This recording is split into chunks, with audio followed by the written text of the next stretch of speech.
घोटाले की मगरमच्छ आईएएस पूजा सिंघल को अब मच्छर से डर लगता है। जेल का खाना गले से उतरा नहीं, बस पानी पीती रही, खुद को कोसती रही। आईएएस पूजा सिंघल की डायरी में कई सफेद पोश है, अगली बारी किसकी है।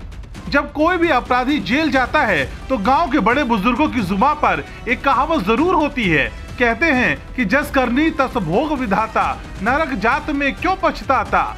यही वाली हालत इन दिनों आईएएस पूजा सिंघल की हो गई है।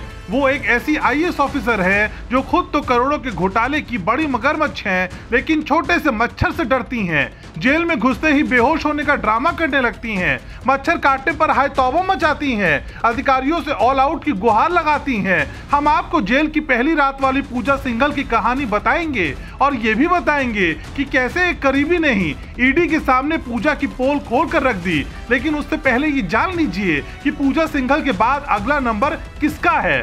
सूत्र बताते हैं कि पूजा सिंघल के घर से जो डायरी मिली है उसे ईडी के अधिकारियों ने डिकोड कर लिया है। उसमें बड़े बड़े नेता, अधिकारी और मंत्रियों के नाम शामिल हैं। अब उस डायरी में दर्ज काले धन के कुबेरों का चिट्ठा खुलने वाला है। कई बड़े अधिकारी और नेता भी लपेटे में आने वाले हैं। यहाँ तक कि मुख्यमंत्री हेमंत सोरेन की कुर्सी खुद खनन के पट्टे के चक्कर में खतरे में है। 150 करोड़ के निवेश वाले मामले में तो पूजा के पति अभिषेक पर भी गिरफ्तारी की तलवार लटक रही है। सबसे पहले ईडी ने पूजा सिंघल के सीए सुमन कुमार को पकड़ा था और फिर पूछताछ के बाद पूजा सिंघल भी गिरफ्तार हो गई। जब कोर्ट में पेशी हुई तो ईडी ने 12 दिन की रिमांड मांगी, लेकिन जज साहब ने कहा अभी 5 दिन पूछताछ कीजिए और सारी कड़ियां जोड़िए।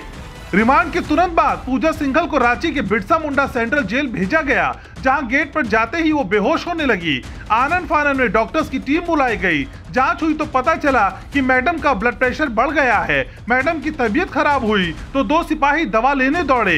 किसी ने संभालने की कोशिश की तो कोई पानी दे रहा था। आखिरकार दवा खाकर बीपी कंट्रोल हुआ तो मैडम काल कोठरी में गई, जहां दूसरी महिला कैदी समझाने आई तो कुछ नहीं बोला, बिल्कुल चुप ऐसे बैठी रही जैसे इन्होंने कुछ किया ही ना हो। हालांकि जब खाने में जेल की दाल रोटी और सब्जी मिली तो ऐशो आराम में रहने वाली मैडम ने सिर्फ 2 ही टुकड़े रोटी खाई, क्योंकि लजीज व्यंजन खाने वाली पूजा सिंघल को जेल की रोटी कैसे पसंद आ सकती थी। जो मैडम एसी में रहती थी, उन्हें इस गर्मी में बिना पंखे की रात गुजारनी पड़ी। वो भी मच्छरों ने इतना परेशान किया कि तंग आकर ऑल आउट मंगवाई। जेल के सिपाही तो मैडम के लिए इंतजाम में ऐसे लगे थे जैसे इनका कोई गुनाह ही ना हो। खबर है कि मच्छरों से बचने के लिए मैडम साहिबा को मच्छरदानी भी दी गई थी। हम बदलाव के दर्शकों से पूछते हैं, ऐसे रिश्वतखोरों के साथ क्या सलूक होना चाहिए? क्या इन्हें जेल में स्पेशल ट्रीटमेंट मिलना चाहिए? आप कमेंट कर हमें अपनी राय जरूर दें।